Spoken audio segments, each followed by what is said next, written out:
everyone and welcome to Brush and Bubbles. Today we're going to be painting an abstract scene where we're sort of going to be adding a different element in as we're going to be drawing on top of our painting. So we're going to be going really free with our background. You can do any colours that you want, you can do any brush strokes that you want, and then we'll leave it to dry, and then we're going to go in with some marker pens and draw in some very sort of Picasso-like abstract faces, which is really fun. So for this painting, I would just cover up your table with some tablecloth. I've got myself an 8x10 canvas, palette for my paints. I've got two brushes here, but I'm actually probably just going to use the square-shaped bigger brush, but you can experiment with yours.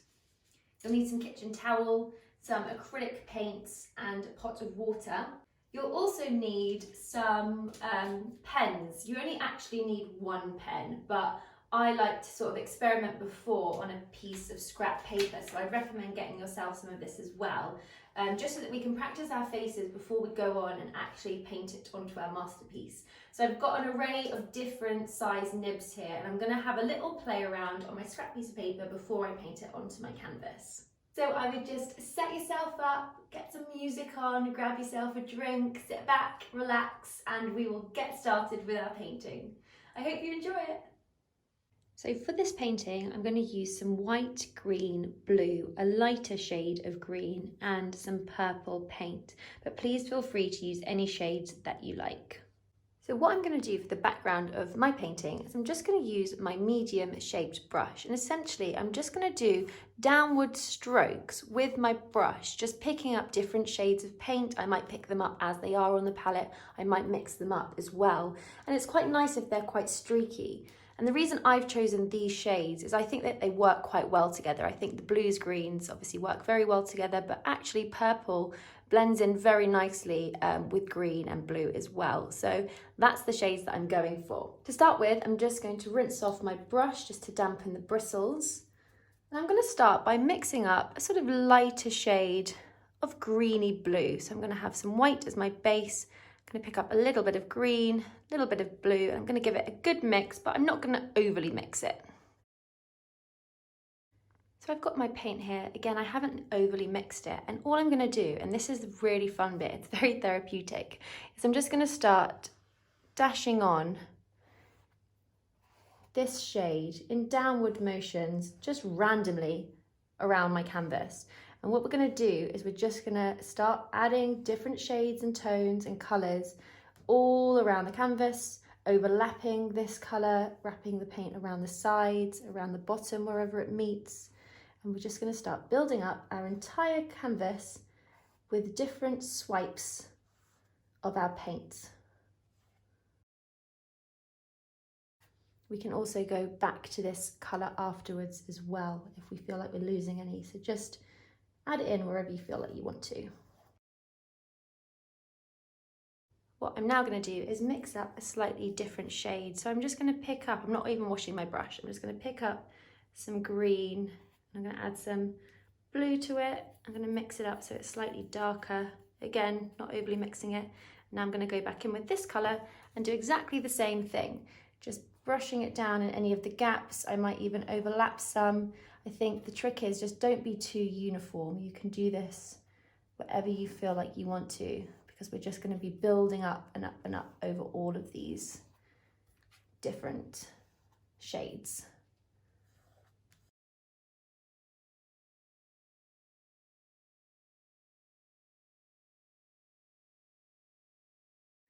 As soon as you're ready, you can mix up another shade, and this is the part where you can just keep going until you're happy. I'll be showing you what I'm doing, but if you want to, just keep going until you're happy with how your painting is looking. I'm just mixing up some blue and some of the lighter green, and I'm going to go back in and do exactly the same thing again, just filling in some of these spaces, overlapping some of the other shades. You might want to do 2 strokes on some of them just so it's nice and thick and you can't see any of the canvas through. But again, don't worry too much because we're going to keep going until everything is covered.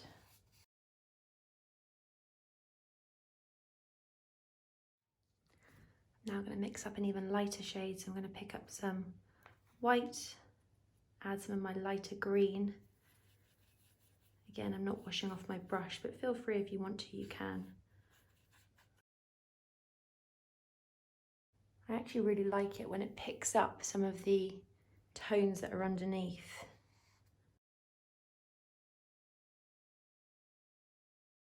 I would just remember wherever you hit like the base of the canvas or the top or the sides, just remember to wrap the paint around so everything is completely covered. You can then go in and make your next shade. So for this, I'm just going to keep the green on my brush, but I'm going to pick up some white and add a tiny bit of purple to it and mixing it in with the green that's on my brush. I know that sounds weird, but it actually makes a really lovely colour. It's almost like a violet turquoise in a way. So I'm going to go back in with this shade.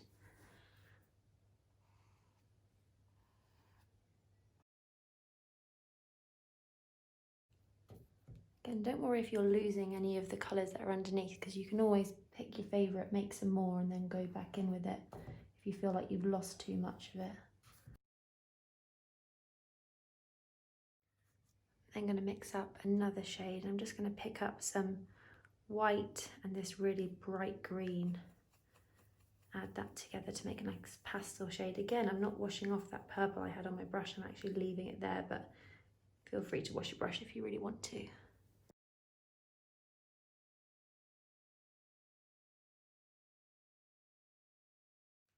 So just keep going until you've mixed up all the different shades that you want to. You might want to go in with some of the pure colour, so I might pick up a tiny bit of this bright green and start adding flecks of that in there.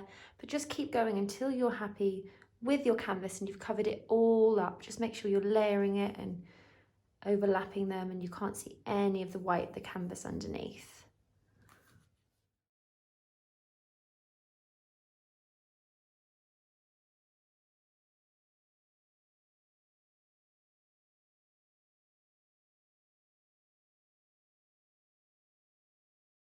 So once you feel like you've added as many layers as you want, and this is the fun bit because you can just keep going and going and going, but once you're happy, what we're just going to do is set this aside just to dry while we practice our faces with our marker pens on our scrap piece of paper. So I'm just going to have a practice of my abstract faces, and I'm going to decide which pen out of the four I've got here I would like to use. So that's a very thin tip. This one is going to be a lot thicker. Then got this one, and then I think this is more of a ballpoint end, so that's like probably the thinnest. So I mean, I'm going to probably go for one of the thicker ones, but it's completely up to you which one you want to do. So firstly, the great thing about these faces are they are extremely abstract. They don't even really need to look like faces at all because they're very Picasso-like, they're very free, they're just a suggestion. So what I like to do is link them up slightly. So there are a couple of different options and you can have a little experiment on your scrap piece of paper until you're happy with how your designs are looking. But essentially I'm going to be doing sort of like eyes and then a shape for the nose, which is a bit like a triangle shape. And then that might link into another face over there in a minute, and I might do a little mouth. And then with this one here, you can sort of just wrap it around.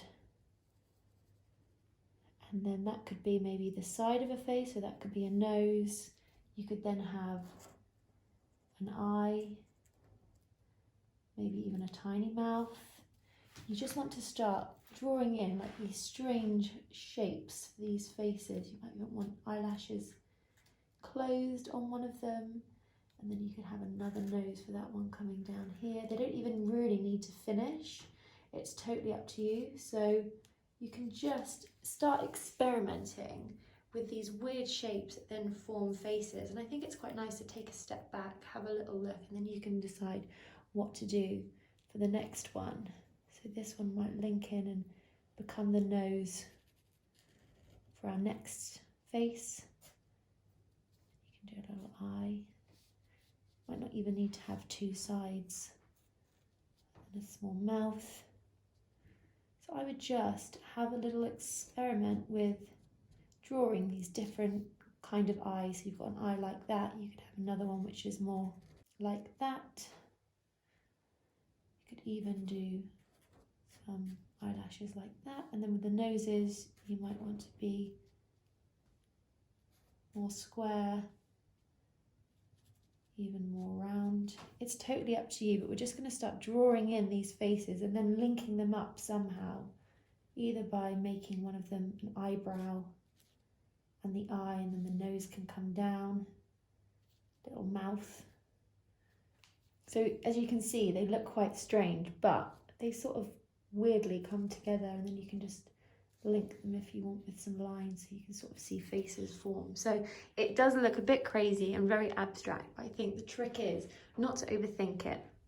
Don't worry if one of them doesn't look like a face. You might just have a floating eye, a floating nose, or a floating mouth. You could even add ears if you want as well.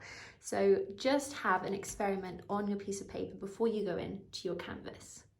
So once your canvas is nice and dry, you have a couple of options here, because I know how scary it is to go in with black marker.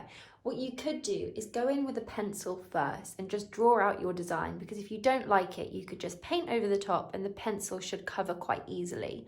The second option you have is just to carry on doing the exact design that you want on your spare piece of paper and then literally just copy it over.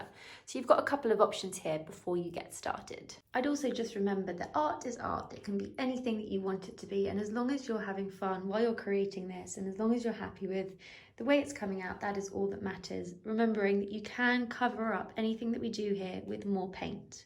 So I'm just going to get started, and like my practice version, I'm just going to probably start around this section and just work my way around. So to start with, I'm just going to do little eye, some eyelashes on top, and then might do an eye on the other side as well for this one. But remember, you don't have to, and they don't need to be mirrored or exact or symmetrical. We want them to look quite strange. I'm going to have a little nose coming up here and a mouth. And what I might do is just draw a line like a chin, maybe wobble it off the side of the canvas, and that could be the top of the head of another one. So I might do a different eye here, maybe the nose wrapping around the canvas, and then a tiny little mouth down here. This might be the eyebrow, another kind of eye, the nose, and I'm still gonna draw around the base because I want it to wrap around, so I might just do a tiny little mouth there. So as you can see, they sort of link, but very freely, and they do look quite abstract, and some of them look a little bit more strange than others. But just keep going until you've covered up your whole canvas with these very strange, abstract, Picasso-like faces.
So once you have finished adding in all of the faces that you like, you have then completed your abstract face masterpiece.